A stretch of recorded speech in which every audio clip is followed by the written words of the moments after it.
kajian kita dengan sama-sama membaca Al-Fatihah. A'udzu billahi minasy syaithanir rajim. Bismillahirrahmanirrahim. Alhamdulillahi rabbil alamin. Ar-Rahmanir Rahim. Maliki yaumiddin. Iyyaka na'budu wa iyyaka nasta'in. Ihdinas siratal mustaqim.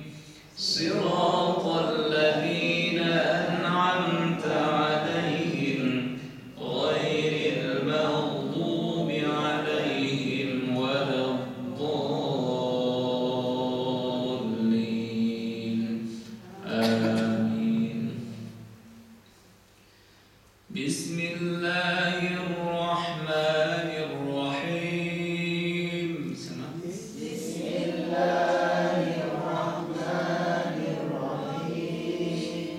Qul man idza as-samaa'u fatarat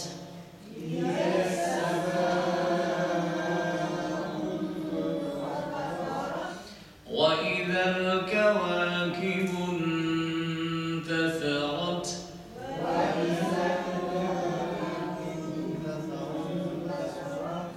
wa idza al-biharu fujjirat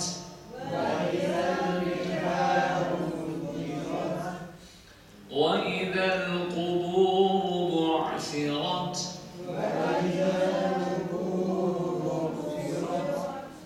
علمت نفس ما قدمت وأخرت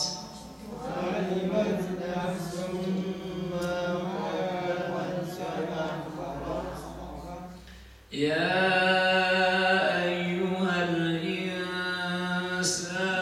ما غرك بربك الكريم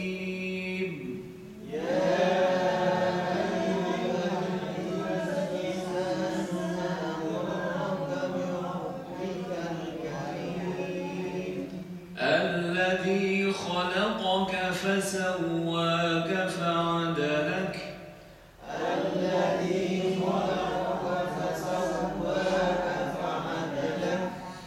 في أي صورة ما شاء ركبك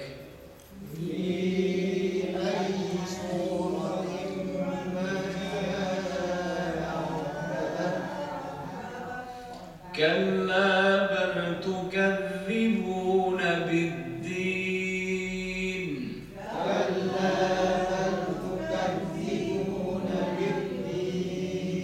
وإن عليكم لحافظين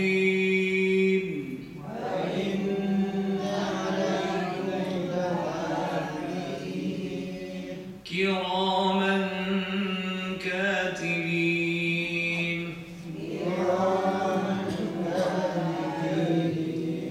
يعلمون ما تفعلون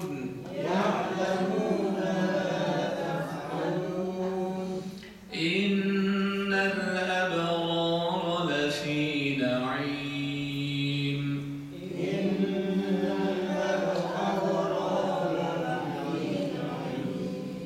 وإن الفجار لفي جحيم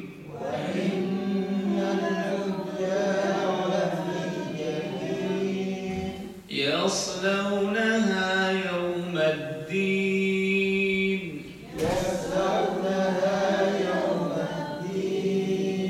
وما هم عنها بغائبين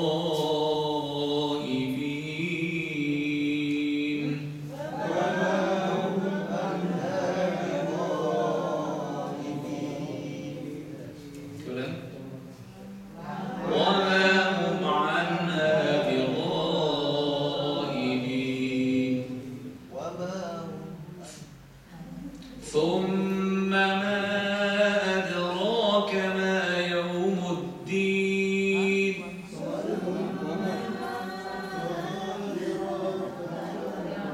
وما أدراك ما يوم الدين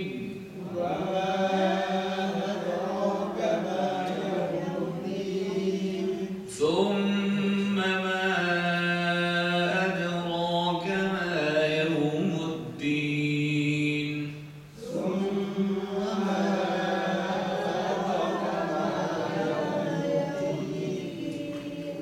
يوم لا تملك نفس لنفس شيئا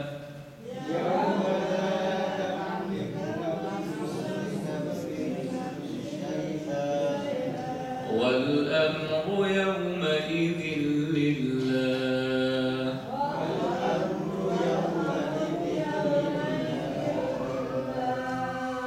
بسم الله الرحمن الرحيم بسم الله الرحمن الرحيم إذا الشمس كورت إذا الشمس كورت وإذا النجوم انكدرت وإذا وإذا الجبال سيرت وإذا العشار عطلت وإذا الوحوش حشرت وإذا البحار سجرت وإذا النفوس زوجت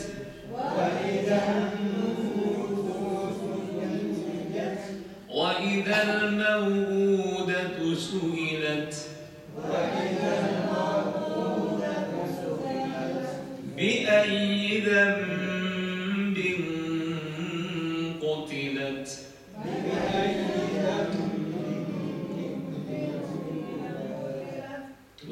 بأي ذنب قتلت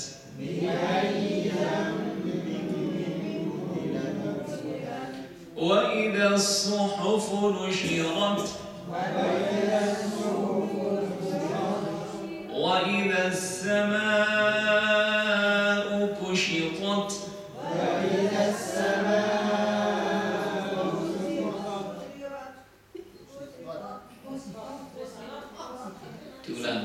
وإذا السماء كشطت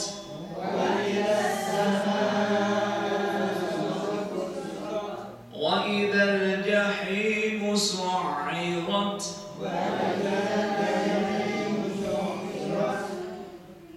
وإذا الجنة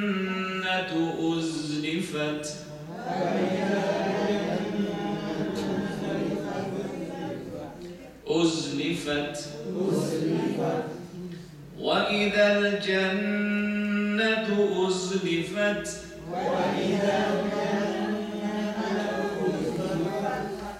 علمت نفس ما أحضرت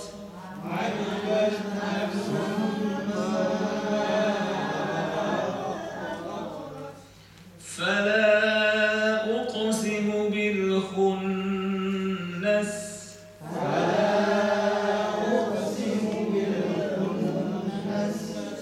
الجوار الكنس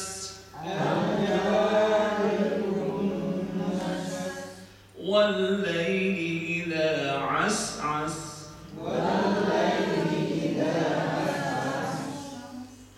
والليل إذا عسعس عسعس والليل إذا عسعس والصبح إذا تنفس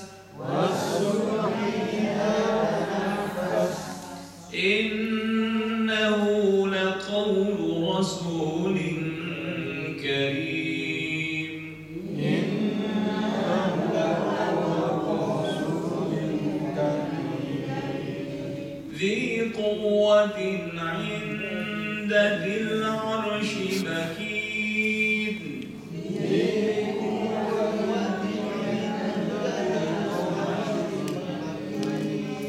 مطاع ثم أمين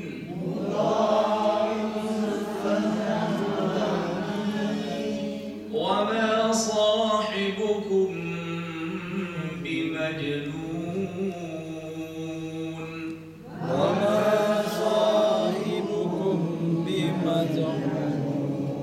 ولقد رآه بالأفق المبين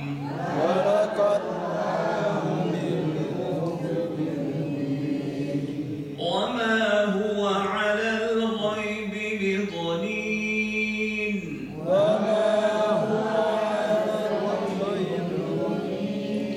وما هو بقول شيطان رجيم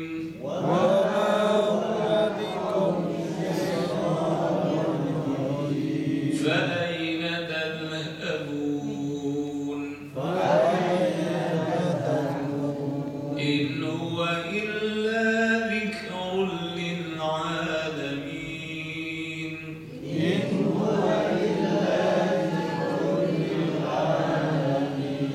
لمن شاء منكم أن يستقيم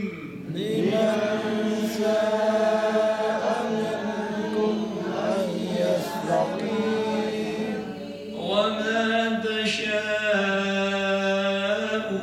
إلا أن يشاء الله رب العالمين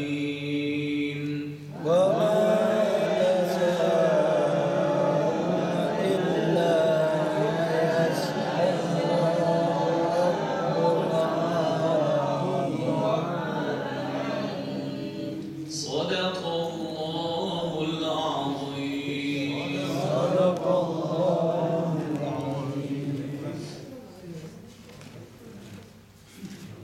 بسم الله الرحمن الرحيم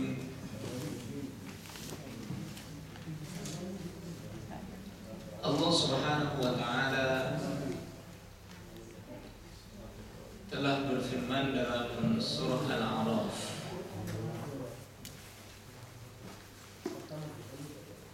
Qul man harrama zinata Allahi allati akhraja li'ibadihi wat-tayyibati minal rizq Qul hiya lilladhina amanu fil hayati dunya khalisatan yawmal qiyamah kadzalika nufassilu al-ayati liqaumin ya'lamun. Ayat ini diturunkan oleh Allah Subhanahu wa taala tentunya berkaitan dengan sikap orang-orang mukmin yang hanya merasa cukup dengan kenikmatan yang disediakan oleh Allah Subhanahu wa taala di akhirat saja. Artinya ayat ini merupakan teguran dari Allah kepada orang mukmin yang merasa cukup dengan akhirat, tidak mau menikmati urusan dan kehidupan nikmatnya dunia. Ini merupakan teguran dari Allah Subhanahu wa taala. Sehingga Allah Subhanahu wa taala berfirman di sini sebagai tantangan Allah kepada orang yang berani mengharamkan apa yang telah dihalalkan oleh Allah. Allah berfirman, Qul katakanlah wahai Muhammad, siapa yang berani mengharamkan keindahan-keindahan Allah yang telah Allah keluarkan, keindahan-keindahan dan kenikmatan-kenikmatan yang baik-baik untuk hamba-hambanya. dari rizki-rizki Allah Subhanahu wa ta'ala. Siapa yang berani? Ini merupakan tantangan Allah Subhanahu wa ta'ala bagi siapa saja yang mengharamkan apa yang telah dihalalkan oleh Allah Subhanahu wa ta'ala. Qul, katakanlah wahai Muhammad, hiya lilladzina amanu fil hayatid dunya. Ketahuilah bahwa keindahan rizki yang baik yang telah Allah sediakan dan keluarkan di dunia ini sebenarnya untuk orang-orang yang beriman. Fil hayatid dunya, dalam kehidupan dunia. Jelas kan? Berarti kenikmatan, kekayaan, luasnya rizki yang ada, kemewahan sebenarnya diprioritaskan oleh Allah untuk orang-orang yang beriman di dunia. Khalisatan yaumal qiyamah, lebih khusus lagi kata Allah, kenikmatan dan rezeki yang luas akan disediakan dan diprioritaskan khusus untuk orang-orang mukmin pada hari kiamat nanti. Nah, jelas pada ayat ini Allah Subhanahu wa ta'ala memberitahukan kepada kita bahwa meskipun rezeki yang luas, nikmat yang banyak di dunia ini sebenarnya dikeluarkan dan disediakan untuk orang-orang mukmin, tapi orang kafir pun juga masih diberi kesempatan untuk menikmati kenikmatan dunia yang sama dengan orang-orang mukmin. Tapi pada hari kiamat nanti kenikmatan itu hanya khusus untuk orang-orang mukmin saja. Sebagaimana tafsirnya Ar-Rahmanir Rahim, ya kan? Kita akan selalu diperintah oleh Allah Subhanahu wa ta'ala membaca Bismillahirrahmanirrahim. Bismillah dengan nama Allah. Ar-Rahman, Allah yang Maha Pemurah. Artinya rahmat, kemurahan Allah Subhanahu wa ta'ala itu dibuka lebar dan diberikan kepada seluruh makhluknya di dunia ini, baik mukmin maupun kafir, ya kan? Baik manusia atau binatang, semuanya mendapatkan nikmat yang sama sesuai dengan hasil usaha mereka mencari dunia. Kalau mencari dunianya porsinya banyak, otomatis hasilnya pun yang akan diperoleh juga banyak. Tapi kalau sedikit kerjanya, otomatis yang dihasilkan diperoleh pun juga sedikit. Jangan kerjanya biasa-biasa saja, minta yang banyak. Kecuali kalau sudah jadi bos, ya, tidak lagi asetes banyak. Kadzalika nufassirul ayat. Allah menjelaskan, demikianlah kami rinci ayat-ayat Allah Subhanahu wa ta'ala. Ayat itu artinya bukti kekuasaan dan keesaan Allah. Jadi kenikmatan yang ada di dunia ini, ya, kemewahan, kekayaan alam dunia ini, Allah jadikan sebagai bukti kekuasaan Allah Subhanahu wa ta'ala liqaumin, bagi kaum ya'lamun, yang tahu, yang berilmu. Ini pun juga mengisyaratkan bahwa orang yang beriman kepada Allah Subhanahu wa ta'ala itu sudah semestinya punya ilmu. Ilmunya kedua-duanya, dunia maupun akhirat. Karena inilah kelayakan seseorang memperoleh kenikmatan dunia itu. Tidak akan mungkin Allah memberikan kekayaan, kenikmatan dunia kepada orang yang tidak memiliki ilmu dunia. Nah, karena itu mungkin juga sudah pernah saya sampaikan, ada seorang sufi namanya Abdullah bin Mubarak. orang sufi. Orang sufi itu kan terkenalnya di kita nggak arep dunia, nggak mau dunia ya kan. Bajunya gembel lah, bajunya nggak pernah mandi. Itu terkenalnya orang sufi di kita. Padahal bukan itu yang sebenarnya. Kalau ada pemahaman bahwa orang sufi itu adalah orang-orang semacam itu, maka berarti pemahaman itu telah diselewengkan dari yang sebenarnya.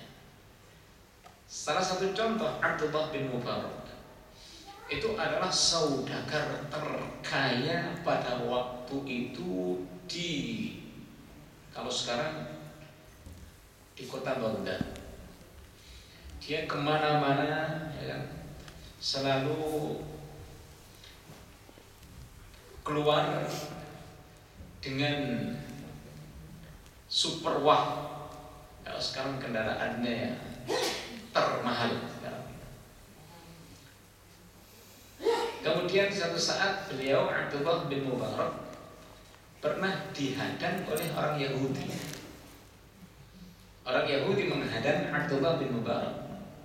Ya Abdullah bin Mubarak, ya ada apa? Kamu ini saya lihat bukan termasuk pengikut Muhammad, nabimu. Kamu bukan termasuk orang yang mengikuti ajaran Islam. Loh kok begitu? Iya, nabimu pernah mengatakan ad-dunya sijnul mu'min wa jannatul kafir. Dunia ini merupakan penjara bagi orang mukmin dan surganya orang kafir.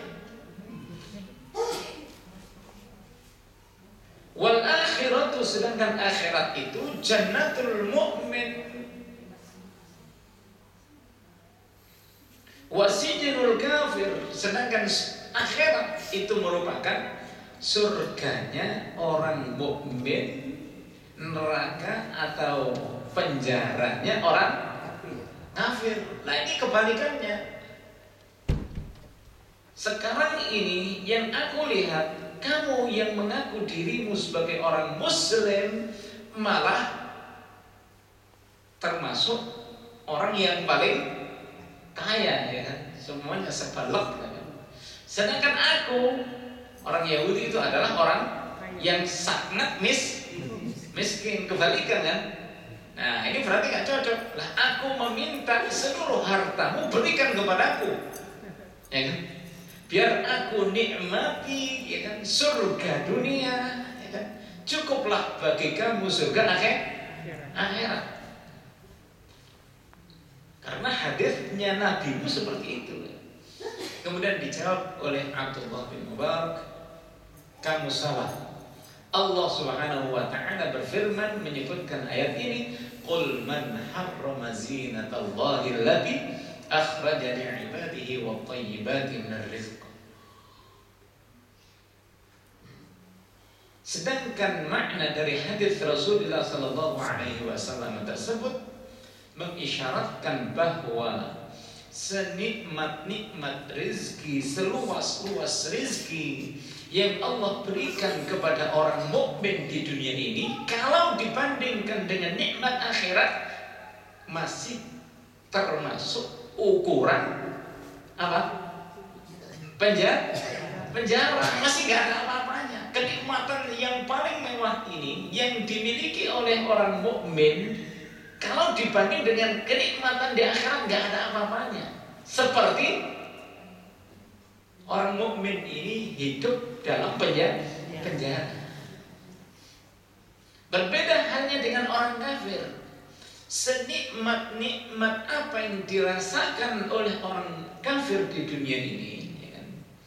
Itulah merupakan surga bagi mereka, karena di akhirat nanti mereka sama sekali tidak akan mendapati surga dan kenikmatan yang selama. Jadi jelas setelah mendengarkan penjelasan makna yang sebenarnya dari ayat surah Al-A'raf dan hadis Rasulullah SAW, diriwayatkan bahwa orang Yahudi langsung menyerah dan masuk ke dalam agama Islam. Alhamdulillah.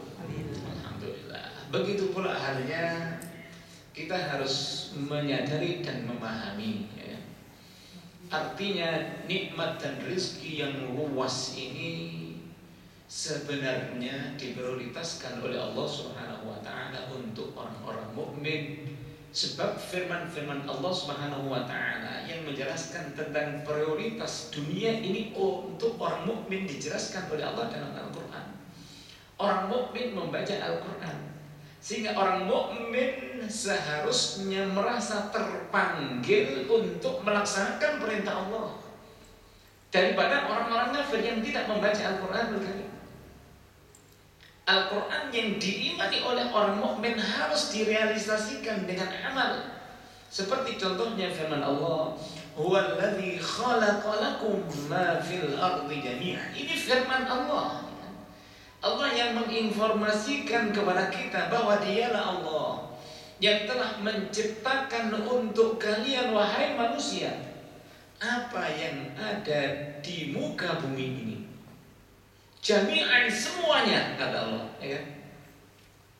Semuanya diberikan oleh Allah Subhanahu wa taala untuk kalian. PPN. PPN, ngerti PPN? Ambil semuanya. Iya. Makanya saya jelaskan juga. Ambil semuanya itu PPN. Ambil semuanya. Ambil. Tapi tentunya ngambilnya harus dengan ilmu, nggak harus ambil miliknya orang diambil gitu, nggak boleh, ya. Harus dengan ilmu. Disediakan oleh Allah Subhanahu wa taala untuk kalian semuanya. Wasakhkhara lakum ma fis samawati wa ma fil ardi jami'an minhu. Dialah Allah yang menundukkan apa yang ada di langit dan apa yang ada di bumi. Semuanya untuk kalian. Ya kan, jami'an, semuanya untuk kalian, pemberian dari Allah Subhanahu wa taala. Oleh karena itu Allah Subhanahu wa taala ketika menjelaskan dalam Al-Qur'anul Karim bahwa apa yang ada di muka bumi ini diprioritaskan untuk orang mukmin, sudah semestinya kita harus tergugah semangat kita untuk mengambil apa yang telah diberikan oleh Allah Subhanahu wa taala kepada kita. Karena itu Rasulullah sallallahu alaihi wasallam telah bersabda dalam sebuah hadis yang diriwayatkan